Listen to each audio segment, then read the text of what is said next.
to be talking about 3 things that can help you cope in an unfulfilled marriage. Number 1 is mindset, okay? Mindset, that's the first one, mindset. The second one is motivation. Number 2 is motivation, all right? And number 3 is resources, okay? So mindset, motivation, and resources. Can you say that with me? Mindset, motivation, and resources.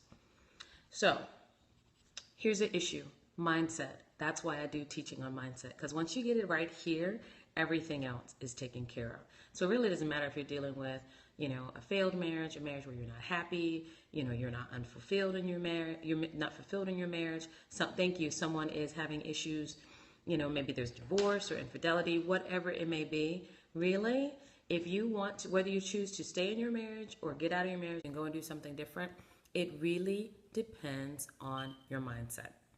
It really depends on your mindset.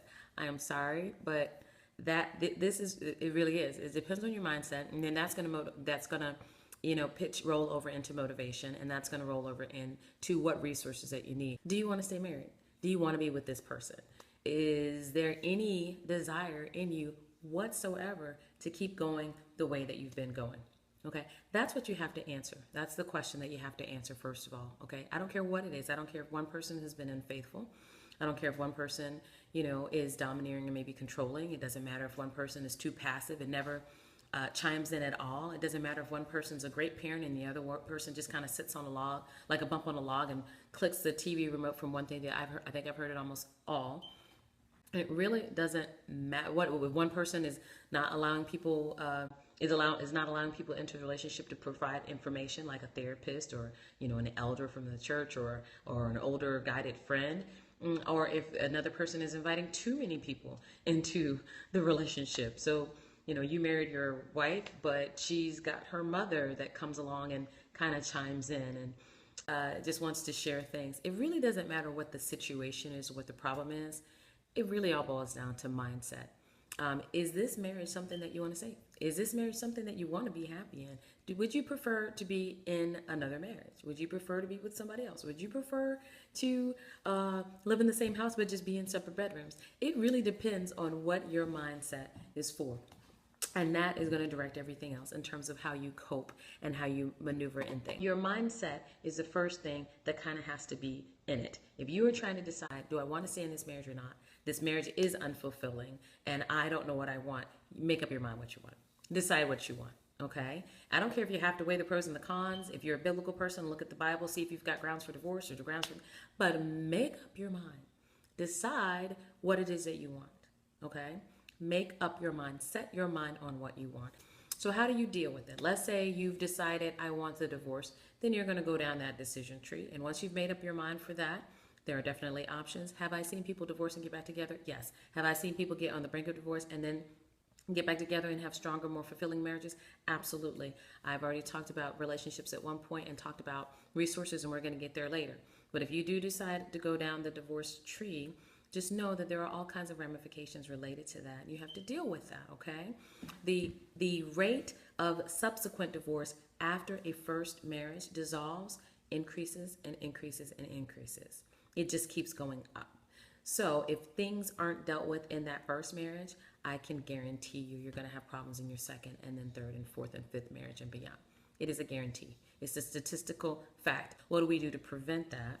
What we try to do with the first marriage, someone works with you and does Christian counseling or does, therapy, marital counseling. The very first thing, we've talked about this before, is premarital counseling, which is my absolute favorite thing to do.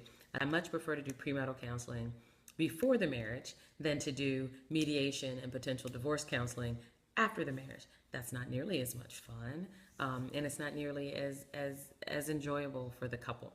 So just in my psychiatric hat, that's what I would prefer to do, is the premarital counseling. So get your mindset on what you want to do. Please don't ride the fence. If you're going to be in, be all in. If you're going to be out, just make up your mind that you want to be out and then pursue that direction.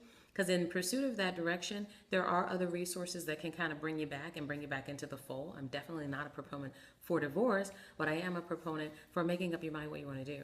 Because I don't think it's anybody's will for you to be miserable. I really don't. Okay, so mindset. Let's say you decide you want to stay in your marriage. and you want to get some help. Well, I'm hoping that your why is good enough to motivate you. That's number two. Good enough to motivate you to do the work that you need. And guess what? You're going to have a good motivator, because 9 times out of 10, guess who's the person that's going to need to do the majority of the changing in the marriage? Person you're looking at in the mirror. Told you it was a little bit difficult, but the person you're looking at in the mirror is the person that's going to end up having to do the majority of the work. Why? Because you can't control anybody but you. Congratulations.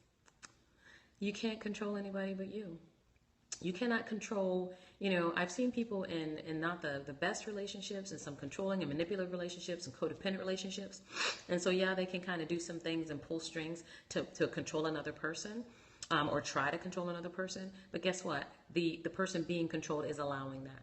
Okay? Mentally, there's a stronghold, and they're allowing that. But once they break free up here, no one can subjugate you or oppress you beyond what you allow. Okay? And the person that has to decide enough is enough, or the person that has to decide we're going to have this relationship go in a slightly different way, and I'm going to be happy no matter what. I'm going to make sure that I am pursuing happiness and a blessed outlook. That's you. Be the best married spouse that you can. Be the best wife that you can. Be the best husband that you can. Be the best supporter that you can. All right? And the motivator really needs to be that you want your marriage to work because you want your marriage to work. Because you want to love, honor, cherish this other person, because you care about the things that they care about, okay? That can be a great motivator, and I think that should be a good motivator, not just finances, not just because of the kids, because they're going to leave. The third thing is resources. Let's say you're deciding you're not sure where you want to go, or you're already, yeah, I'm committed to divorce, or no, I want to stay married, but I need some help. Just a couple very brief ones, okay?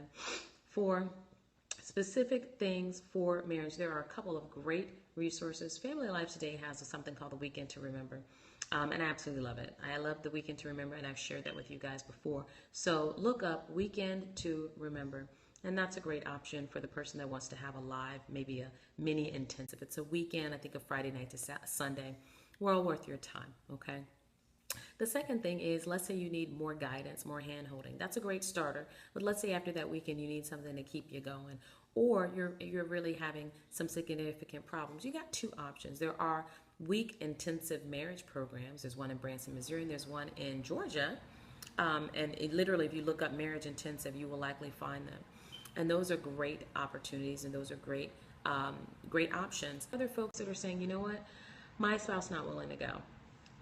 They're not going to go to a Weekend to Remember for a weekend. They're not going to go to a week intensive. I need something that maybe I can do to kind of make sure that I'm doing the right thing. I've got two options for you to help you be fulfilled in your marriage, okay? And fulfill your purpose in your marriage. That's the main thing, is fulfilling your purpose for your marriage, because every marriage has a purpose. Yes. Now, let's say you're having issues with your marriage, but you're also struggling with some other things. If it's just marriage, absolutely check out Latasha Way, please, and tell her I sent you, because I really believe in the work that she's done. We got to co-speak for the Moms on Fire virtual conference back in March. It was a great opportunity to meet her and glean from her, and that's why I'm recommending it, because I did get to hear some of the information she shared. It was phenomenal, and I've heard things from her since, and I thought it's very good. If you're looking for a coach and you are and you're saying, you know what, I like what I hear you saying about the marriage. It's a little tough, but I want to get on this. I want to do this. I want to make some changes. But you know what? I realize that it is me, and that I do have some things that I need to change. Every time I go to a conference, every time I go to a teaching, I realize that, guess what? There is some room for improvement for me. I'm not perfect. I can do things better. I can grow. I don't want to stagnate. I want my mind to continue growing.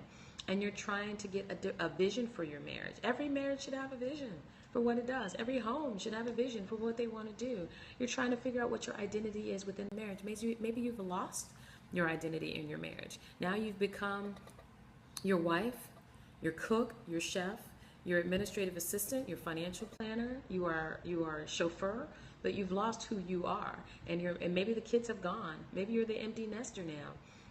Maybe you are doing well, but you're still, your husband loves you. He's there for you. He wants to be with you. You want to be with him, but you're not happy, and you're trying to meet his needs, but you're still unfulfilled. He's trying to meet your needs, but there's still unfulfillment. It may be an identity issue. It may be that you've done so much giving to others that you haven't had an opportunity to give to yourself. All of those may be issues that you're struggling with. Well, then I invite you to send me an email at drvirginia@gmail.com. Why? Because I think that I may be able to help you. Um, you're for me if you want to grow and not stagnate. You're for me if you want to have success in whatever you set your mind to.